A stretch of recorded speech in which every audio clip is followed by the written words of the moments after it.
Hello viewers, welcome back to my channel. তো viewers, সবাই কেমন আছেন? আশা করি সবাই ভালো আছেন। তো ভিউয়ার্স, আজকে ক্লাসে আমরা দেখব কিভাবে আমরা এই যে নাম্বারগুলোকে ফরম্যাটিং করতে পারবো এবং কাজের ক্ষেত্রে যদি কোনো সময় এক্সট্রা কোনো রো কলাম অ্যাড করা লাগে এবং রো আর কলাম কিভাবে ক্রিয়েট করতে হয় আমরা আজকে দেখব। আর যদি রো বা কলাম বেশি হয়ে যায় তাহলে আমরা কিভাবে সেটিকে ডিলিট করতে হয় তাও আমরা আজকে এই ক্লাসে দেখব। এবং আমরা দেখব কিভাবে ডেট ফরম্যাটিং করতে হয়। তো ভিউয়ার্স, আর সময় নষ্ট করে আমরা এখন মূল ভিডিওতে চলে যাব। তো মূল ভিডিওতে যাওয়ার আগে আপনাদের কাছে আমার একটাই রিকোয়েস্ট, আপনারা যদি এখনও আমার চ্যানেলটি সাবস্ক্রাইব না করেন তাহলে অবশ্যই সাবস্ক্রাইব করবেন এবং পাশে থাকা বেল আইকনটি অন করে দিবেন, যাতে আপনারা পরবর্তী ভিডিও আপলোড করার সাথে সাথে আপনারা নোটিফিকেশন পেয়ে যান। তো এই যে ঠিক আছে, আমি ঠিক আছে আগে আমি একটা ঠিক আছে সেলস রিপোর্ট আগে একটা বানিয়ে নিয়েছি। তখন আমরা এটার মধ্যে আমরা নাম্বারিং করব। তো নাম্বারিং করার জন্য ঠিক আছে প্রথমে আপনারা আমার এই টেবিলে দেখতে পাচ্ছেন, ঠিক আছে এই যে এখানে যে ঠিক আছে এখানে যে ঠিক আছে এই যে অ্যামাউন্টগুলো আছে, নাম্বারগুলো আছে এগুলো ঠিক আছে একটা নাম্বার ঠিক আছে এর মধ্যে একটা ডট দেওয়া আছে, তার মানে এটা নাম্বারিং করা আছে। এই যে এখানে আবার কিন্তু ডট দেওয়া নাই, তার মানে এখানে নাম্বারিং করা নেই, ঠিক আছে করতে হবে। তো আমরা এখন মূলত ঠিক আছে কীভাবে অটোমেটিক নাম্বারিং করতে হয় আমরা সেটা দেখব। আমরা অটোমেটিক দেবো, আমরা ঠিক আছে অটোমেটিক দেখবো, আমরা সে একটা ঠিক আছে বারবার আমরা ঠিক আছে নাম্বারিং করবো না, আমরা অটোমেটিক কীভাবে নাম্বারিং করতে হয় আমরা আজকে সেটা দেখব। তো তার জন্য ঠিক আছে আমি উদাহরণ ঠিক আছে আমি এটা সিলেক্ট করলাম। আমি যদি সিলেক্ট করা অবস্থায় দেখেন পরে যে নাম্বার অপশনটা যে এটা কিন্তু নাম্বার অপশনে সিলেক্ট করা অবস্থায় আছে, জন্য নাম্বার চলে আসছে। আমি যদি এর বাটনে ক্লিক করি দেখেন কিন্তু অনেক অপশন আছে, ঠিক আছে। তো প্রথমে আমি ঠিক আছে জেনারেল দেই, দেখেন আমার কিন্তু ঠিক আছে এই যে ঠিক আছে জেনারেল চলে আসলো।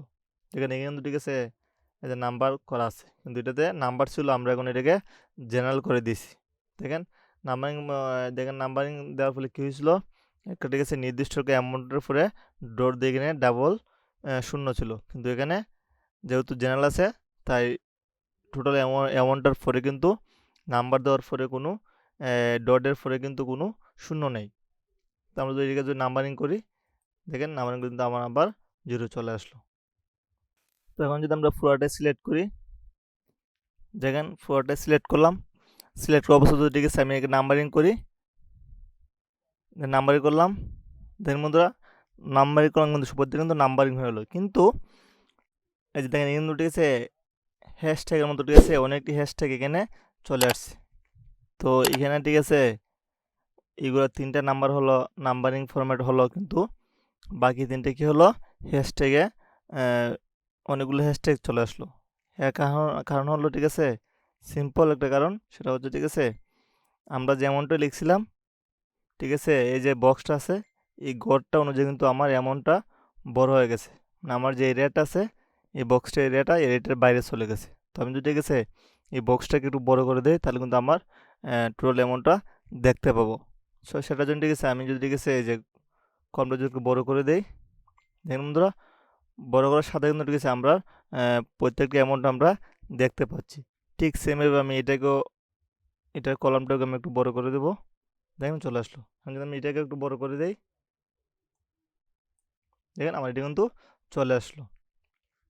তো আমরা দেখলাম নাম্বারিং, এখন যদি সেইটাকে আমি আবার সিলেক্ট করি, তো এটা যদি আমি আবার সিলেক্ট করি, সিলেক্ট করে যদি এখন আমি ঠিক আছে নাম্বার দেখলাম, এখন যদি ঠিক আছে আমি এটা কারেন্সি দেই, দেখেন তো কারেন্সি দেওয়ার সাথে কিন্তু দেখেন প্রত্যেকটা অ্যামাউন্টের আগে কিন্তু আমার নাম্বার আগে কিন্তু আমার ডলার সাইন পড়ে গেছে, কিন্তু এখানে আবার আগের মতো হ্যাশট্যাগ চলে আসছে। কারণ হলো আমার এই যে বক্সটার যে আমার নাম্বারগুলো অনেক বেশি হয়ে গেছে, তো এটাকে বক্সটাকে আবার আমার একটু বড় করতে হবে। এই যে বড় করে নিলাম, ঠিক আছে ঠিক আছে এটাকে আমি আর একটু এই যে বড় করে নিলাম। এই দেখলাম আমরা কারেন্সি, ঠিক আছে এটাকে আমি আবার সিলেক্ট করলাম, তারপরে কারেন্সির পরে দেখেন এই আছে অ্যাকাউন্টিং, তুমি অ্যাকাউন্টিং ক্লিক করি, দেখেন আমার কিন্তু ঠিক আছে এই যে অ্যাকাউন্টিং হয়ে গেল, কিন্তু আমার পুনরায় আগের মতো আমার হ্যাশট্যাগুলো চলে আসছে। তো আমি জন্য ঠিক আছে আমি পুরোটা সিলেক্ট করব। সিলেক্ট করে ঠিক আছে এটাকে আমি একটু ফোনটা একটু ছোটো করে নেব।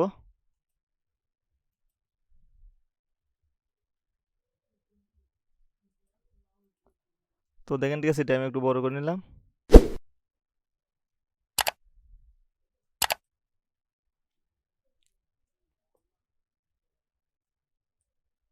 দেখেন বন্ধুরা, আমার কিন্তু ঠিক আছে এখন আমার পুরোটা কিন্তু ঠিক আছে অ্যাকাউন্টিং অবস্থা আছে, ঠিক আছে পুরোটা আমার কিন্তু অ্যাকাউন্টিং অবস্থা আছে। কিন্তু আমরা আগে দেখছিলাম কি কারেন্সি, কারেন্সি দিলে কিন্তু ঠিক আছে আমাদের ডলার সাইন ঠিকই ছিল, এবং অ্যাকাউন্টিং দেওয়ার ফলে কিন্তু আমাদের ডলার সাইন ঠিকই আছে। এর কারণ হলো এখানে একটু পার্থক্য আছে। এর ডিফারেন্সটা হলো, আমি আপনাদের আবার দেখাচ্ছি। আমি সিলেক্ট করলাম, দেখেন আমি কিন্তু কারেন্সি দিলাম, দেখেন আমার প্রত্যেকটা অ্যামাউন্টের সাথে কিন্তু ঠিক আছে সংখ্যার সাথে কিন্তু আমার ডলার সাইনটা একবার লেগে আছে, পাশাপাশি বাম দিকে লেগে আছে। এখন যদি ঠিক আছে আমি যদি আবার এটাকে সিলেক্ট করে যদি আমি অ্যাকাউন্টিং দেই, দেখেন আমার কিন্তু ঠিক আছে প্রত্যেকটা অ্যামাউন্ট বা সংখ্যার থেকে আমার বাম দিকে ডলার সাইনটা একটু দূরে সরে গেল, ঠিক আছে। এই হলো কারেন্সিং এবং অ্যাকাউন্টিংয়ের মধ্যে পার্থক্য। আবার যদি ঠিক আছে আমি যদি ঠিক আছে প্রত্যেককে জেনারেল দিই, দেখেন আমার কিন্তু ঠিক আছে পুনরায় ফার্স্ট যে অ্যামাউন্টটা ছিল ঠিক আছে জেনারেল হয়ে গেল। তো আমি ঠিক আছে কন্ট্রোল জেড চেপে এগুলোকে আমি আনডু করে নিলাম। তো ঠিক আছে আমরা এই নাম্বারিং ছাড়াও ঠিক আছে এছাড়াও ঠিক আছে আরও কিছু অপশন আছে যেখানে এই অপশনগুলো দিয়ে কিনে কাজ করা যায়। ধরুন ঠিক আছে আমি আরেকটা সংখ্যা নিলাম, এই যে নিলাম, এটাকে আমি ঠিক আছে প্রথমে জেনারেল করে দিলাম, ঠিক আছে। আমরা আগে কিন্তু ঠিক আছে প্রত্যেক বক্স কিন্তু আমরা সিলেক্ট করি, ঠিক আছে আমরা এই যে অপশনে গিয়ে আমরা নাম্বার অ্যাকাউন্টিং ফরম্যাটিং করছি। তো আমরা ঠিক আছে এটা ছাড়াও ঠিক আছে এই যে নিচে যে অপশনগুলো আছে এগুলো দিয়ে আমরা করতে পারবো, ঠিক আছে। তো যদি এটাকে আমি ডলার সাইন দিতে চাই তাহলে আমি এখানে ক্লিক করব, দেখেন আমাদের ডলার সাইন হয়ে গেল।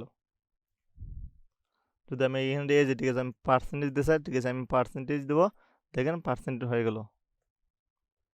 তো ঠিক আছে আমি এখানে কমা দিতে চাই, ঠিক আছে এই যে ক্লিক করব, দেখেন আমার ঠিক আছে এই যে 45,000, 45 পরে কিন্তু একটা কমা হলো, তারপরে 3টা শূন্য ডট 2টা শূন্য, ঠিক আছে। তো এখানে যেখানে 2টা শূন্য হলো, ঠিক আছে এই 2টা শূন্য শূন্য কিন্তু ঠিক আছে আবার বাদ দেওয়া যায়, আবার বাড়ানো যাবে আবার কমানো যাবে। সেটা হলো এই যে এটার মাধ্যমে, ঠিক আছে এটার মাধ্যমে এটাকে বাড়ানো যাবে আবার কমানো যাবে। তো আবার ঠিক আছে তো ঠিক আছে কীভাবে বাড়ানো যায়, ঠিক আছে যেখানে যদি প্রথমটাতে আমরা এখানে ক্লিক করি, দেখেন আমার শূন্য কিন্তু বাড়তেছে। যদি আমি ডান দিকেটাতে ক্লিক করি, দেখেন আমার কিন্তু কমতেছে। আবার যদি ঠিক আছে আমি তারপর ঠিক আছে আমার এইখানে ক্লিক করা ছাড়াও কিন্তু আরও অন্যভাবে ঠিক আছে এভাবে সংখ্যা বাড়ানো, ডটের উপরে সংখ্যা বাড়ানো কমানো যায়। যদি ঠিক আছে আমি ডলার সাইন এর উপরে ক্লিক করি, দেখেন এখানে কিন্তু অনেক অ্যাডভান্স অপশনগুলো আছে। আমি যদি মোর অ্যাকাউন্টিংয়ে ক্লিক করি, দেখেন এই নামের মধ্যে একটা পপ আপ আসলো। দেখেন এখানে কিন্তু ঠিক আছে সংখ্যা বসে কিন্তু আমার নাম্বার এই যে ডটের উপরে শূন্য বাড়ানো যায়। এখানে ঠিক আছে প্লেস 2টা দেওয়া আছে, আমি যদি এখানে 4টা দিই, ওকে দিই, দেখেন আমার 4টা চলে আসলো। যদি এখানে ঠিক আছে আমি 1 দিই, দেখেন আমার কিন্তু একটা চলে আসলো। তো ঠিক আছে বন্ধুরা, ঠিক আছে আমরা কিন্তু এভাবে সংখ্যা বসে কিন্তু আমরা নাম্বারিং করতে পারি। তো আমরা এখন দেখব ডেট। তো বন্ধুরা আমি এখানে একটা ডেট বসালাম।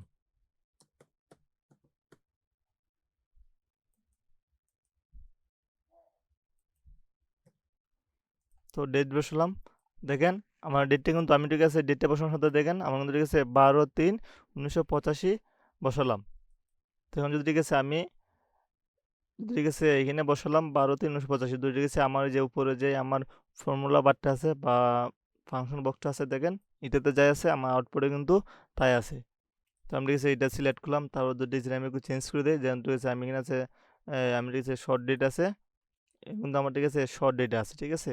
তো আমি এটাকে যদি লং ডেটে দিই, লং ডেটে দিলাম, দেখুন বন্ধু আমার কিন্তু ঠিক আছে আগের মতোই হ্যাশট্যাগ চলে আসছে। আমি ঠিক আছে আমার বক্সের চেয়ে আমার সংখ্যাটা বড় হয়ে গেছে, তো আমি ঠিক আছে বক্সটা একটু বড় করে নেব। দেখুন বন্ধুরা আমার ঠিক আছে লং ডেট দেওয়াতে কী হয়েছে, প্রথমে বার চলে আসছে সানডে, তারপরে ডিসেম্বর, তারপরে ডিসেম্বর 3, তারপরে 1995। তো দেখেন একটা জিনিস বন্ধুরা খেয়াল করে দেখেন, আমার আউটপুটে কিন্তু সানডে আছে, ডিসেম্বর আছে, কিন্তু আমার এই যে উপরে যে ফর্মুলা বার আছে বা ফাংশন বক্স আছে, এটাতে কিন্তু আমার 12 স্ল্যাশ তারপর 3 তারপর 1995 ঠিক আছে। তার মানে আমাদের ফর্মুলা বারে কিন্তু ফরম্যাটিংয়ের ক্ষেত্রে আমাদের ফর্মুলা বারে কোনো চেঞ্জ হয় না, কিন্তু আমাদের আউটপুটে চেঞ্জ হয়, ঠিক আছে। আমাদের আউটপুটে কিন্তু চেঞ্জ হয়, কিন্তু আমাদের ফর্মুলা বারে আমরা যাই লিখছিলাম কিন্তু তাই আছে, আমাদের আউটপুটে কোনো চেঞ্জ হয় না। এখন যদি সেটাকে আমি আবার শর্ট ডেট দিয়ে দেই, দেখেন আমার কিন্তু আগের মতো শর্ট হয়ে গেল। এ হলো শর্ট ডেট এবং লং ডেটের কাজ। তো আমরা বাকি আরও ঠিক আছে আরও অপশনগুলো আমরা পরবর্তী ভিডিওতে আস্তে আস্তে দেখব। তো এখন আমরা ঠিক আছে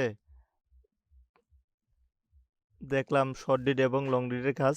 তো আমরা একটা টেবিলে কাজ করার সময় ঠিক আছে অনেক সময় আমরা দেখি টেবিলে ক্রিয়েট করার পরও এক্সট্রা কিছু রো এবং কলাম অ্যাড করতে হয়। তো এক্সট্রা রো এবং কলাম অ্যাড করার জন্য দরকার পড়ে। তো তার জন্য ঠিক আছে আমি যদি ঠিক আছে ধরেন ঠিক আছে আমি ঠিক আছে এই যে এখানে আমি একটা বা ঠিক আছে 8 নাম্বার ঠিক আছে রোতে আমি আরেকটা রো ক্রিয়েট করব। তার জন্য ঠিক আছে আমি এখানে রাইট বাটনে ক্লিক করব, তারপর ইনসার্টে ক্লিক করব। দেখেন আমার কিন্তু একটা রো ক্রিয়েট হয়ে গেল। তো এই রো ক্রিয়েট করা এবং কলাম ক্রিয়েট করা আমি কিন্তু এর আগে ভিডিওতে আমরা দেখেছি। তো আপনারা যারা দেখেন নাই যদি এই ভিডিওগুলো দেখে আসেন তাহলে অবশ্যই আরও ভালোভাবে বুঝতে পারবেন। তো ক্রিয়েট হলো। এখন যদি আমি কলাম ক্রিয়েট করতে চাই তাহলে ঠিক আছে ধরেন ঠিক আছে আমি অনেকের আগে একটা কলাম ক্রিয়েট করতে চাই। আমি ঠিক আছে আমি এটা সিলেক্ট করবো, তারপর ঠিক আছে রাইট বাটনে ক্লিক করব, তারপরে ইনসার্টে ক্লিক করব।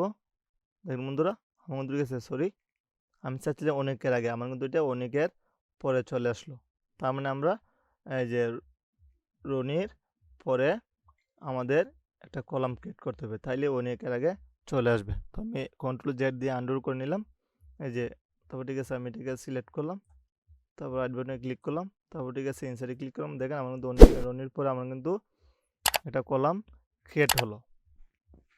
এখন তো ঠিক আছে আপনারা ঠিক আছে এই যে একটা টেবিল বা একটা কলাম রো কলাম ক্রিয়েট করলেন, তারপর একটা এক্সট্রা বা অতিরিক্ত হয়ে গেল, তো সেটাকে আপনারা ডিলিট করবেন কীভাবে? তো ডিলিট করাটা খুবই সহজ। ধরুন আমি যদি রোটাকে ডিলিট করি, আমি এটাকে সিলেক্ট করব, তারপরে রাইট বাটনে ক্লিক করব, তারপর ডিলিট অপশনে ক্লিক করব। দেখেন আমার কিন্তু যে রোটা এক্সট্রা রোটা ক্রিয়েট করছিলাম সেটা কিন্তু ডিলিট হয়ে গেল। এখন ঠিক আছে যদি আমি কলামটাকে ডিলিট করতে চাই তাহলে এটাকে আবার সিলেক্ট করব, তারপর ঠিক আছে আমি এই যে উপরে যে ঠিক আছে এই যে ডিলিট অপশন আছে, এই যে উপরে ডিলিট অপশন আছে, আমি যদি ডিলিট অপশনে ক্লিক করি দেখেন আমার মধ্যে কিন্তু ডিলিট হয়ে গেল। এই হলো আমাদের টেবিলের রো এবং কলাম অ্যাড করার কাজ। তো এছাড়াও ঠিক আছে আমরা যদি ঠিক আছে একটা রোটাকে যদি একটু বড় করতে চাই তাহলে ঠিক আছে এই যে রোয়ে ঠিক আছে এই যে ঠিক আছে এইভাবে এনে কার্সরটা এখানে এনে ঠিক আছে দেন কার্সরটা আনার সাথে কিন্তু কার্সরটা চেঞ্জ হয়ে গেল। তারপর আমি যদি ঠিক আছে নিচের দিকে ড্র্যাগ করি দেখেন আমার কিন্তু রোটা বড় হলো। এভাবে আমি প্রত্যেকটা রো নিচে দিকে টেনে টেনে বড় করতে পারবো। যদি আমি কলাম বড় করতে চাই তাহলে এভাবে ঠিক আছে নিচে দিকে টেনে ঠিক আছে আমি এগুলোকে বড় ছোটো করতে পারবো। ডানে বামে টেনে আমি এগুলোকে বড় ছোটো করতে পারবো। যদি আমি ঠিক আছে প্রত্যেক লেখা যদি ঠিক আছে আমি লেফট রাইট করতে যাই, এই যে সেন্টার এলাইন আছে, তারপরে লেফট রাইট আছে, যদি আমি ঠিক আছে সেন্টার দিই দেখেন মাঝে চলে আসলো। যদি আমি এই দিকে ঠিক আছে এই যে মিডল এলাইন দিই মিডলে চলে গেলো, যদি আমি টপ এলাইন দিই দেখেন উপরে চলে গেল। তো আমি মিডল দেবো মিডলে থাকলো।